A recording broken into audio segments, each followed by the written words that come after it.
ላሳያችሁሽ ምንም ከማውራቴ በፊት የነበርኩበትን ሁኔታ ጀስት እንድታውቁት አሁን ይሄንን የምነግራችሁ።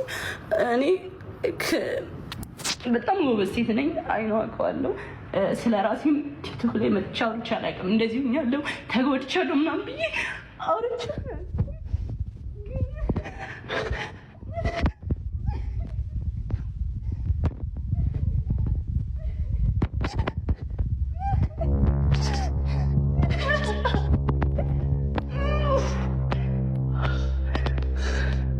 ልረጋጋ።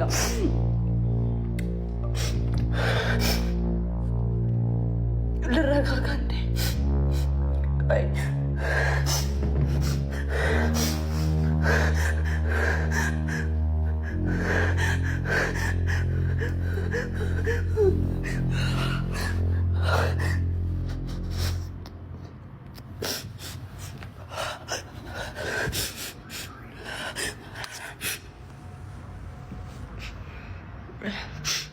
እና